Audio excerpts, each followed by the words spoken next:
बिस्मिल्लाहिर्रहमानिर्रहीम। जी आज हम बनाने लगे हैं क्रीमी फ्रूट चाट, जो आपके साथ भी शेयर करने जा रहे हैं। सबसे पहले हमने फ्रूट्स लिए हैं, उनको हमने इस तरीके से कट कर लिया है, केलों को भी और सेब को भी। और इनको कट करने के बाद हमने इनको अच्छी तरीके से मिक्स कर लेना है।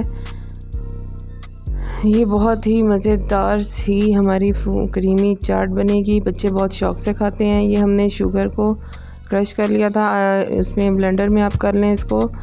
तो आपने इसको वो करके इसमें ऐड कर देना है। 2 टेबलस्पून मैंने इसमें ऐड कर दिए हैं, आप चाहें तो ज़्यादा भी कर सकते हैं। और फ्रेश क्रीम ली है, उसको भी अच्छे तरीके से आपने बीट कर लेना है। बीट करने के बाद आपने उसको इसके अंदर ऐड कर देना है और इसको फिर अच्छे तरीके से मिक्स कर लेना है। वैसे तो बच्चे फ्रूट्स भी शौक़ से खा लेते हैं, लेकिन अगर जैसे फ्रूट्स ज़्यादा आ गए हैं और आपके केले आपको लग रहा हो कि कुछ ख़राब होने लगे हैं, तो आप झटपट जल्दी से ये ऐसी बना के रख सकते हैं और वो बच्चों को दे सकते हैं कि बच्चे जो हैं वो बहुत शौक़ से खाते हैं, बहुत ही मज़े से खाते हैं।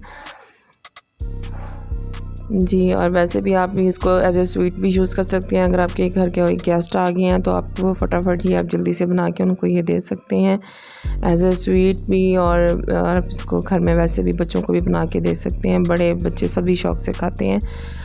और आप अगर हमारे चैनल पे नए हैं तो प्लीज़ हमारे चैनल को सब्सक्राइब करना मत भूलें। वीडियो को एंड तक लाजमी देखें और लाइक और कमेंट करना मत भूलें। जी बस हमारी ये क्रीमी फ्रूट चाट रेडी हो चुकी है। अब हम इसको सर्व करेंगे और मज़े से खाएंगे। और वीडियो देखने का शुक्रिया। जी ये हमने 3 से 4 पर्सन्स के लिए बनाई है, तो आप लोग भी ज़रूर ट्राई कीजिएगा। इंशाल्लाह आपको भी बहुत पसंद आएगी। वीडियो देखने का बहुत बहुत शुक्रिया और दुआ में याद रखिएगा। जज़ाकल्लाह।